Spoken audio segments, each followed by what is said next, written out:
Final thing I'll say just on the international education sector, which TEXA has a huge role in regulating, it's more than just dollars. Students are human.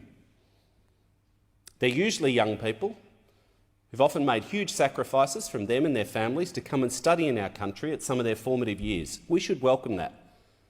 We should show that care and consideration that these young people have chosen to spend this time in our country, in our cities and regions and towns.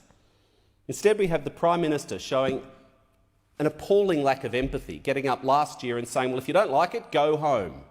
That ricocheted through the sector. That's exactly what he said, Minister. It's exactly what he said. The minister's over there denying that the Prime Minister told students to go home. I talked a few weeks later with the CEO of one of the large accommodation providers in Sydney. I won't mention the name, but I'm in touch with the sector. I used to be a senior bureaucrat. I chaired the Commonwealth State Officials Group for this sector. I ran the sector in Victoria. I actually do know something about this, Minister, perhaps unlike you who had all your submissions bounced at Cabinet last year. So this CEO of the accommodation provider, in relation to the international ed sector, that's what they tell us. They said that the minister, well, you were actually the immigration minister. You were the immigration minister. That's what the sector believes. The Prime Minister and Treasurer were personally hostile to this sector. And any minister that took anything to Cabinet to try and do something got thrown out. No, we're not interested. We're hostile to this sector.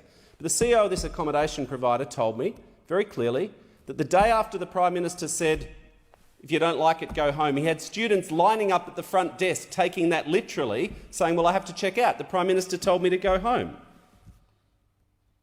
Now, many of these students fall in love with Australia and Australians. We should show more compassion and a bit of care and empathy. TEXA has a role in this, but it's also whole-of-government considerations. We've spoken in other forums in other places about the students stranded offshore, the billions of dollars lost, the lives destroyed.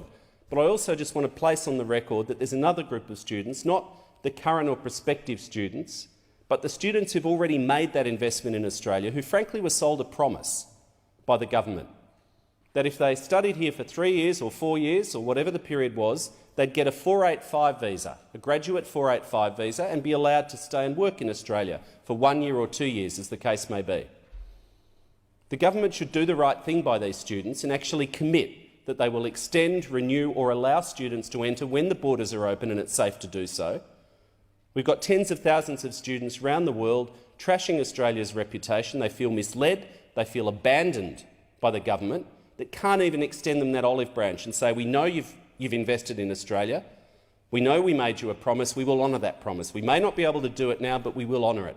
It's not a difficult thing to do, and it'd help restore some of our international reputation. This is a sector that relies on word of mouth. I'm sure the minister would agree with that.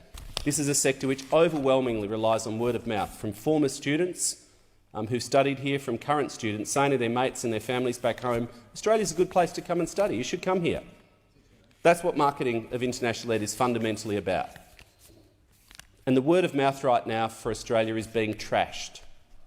It's a very small thing that the government could do, is extend that olive branch to students who've got a 485 visa or a right for post-study work rights, and say that they will be allowed to come back.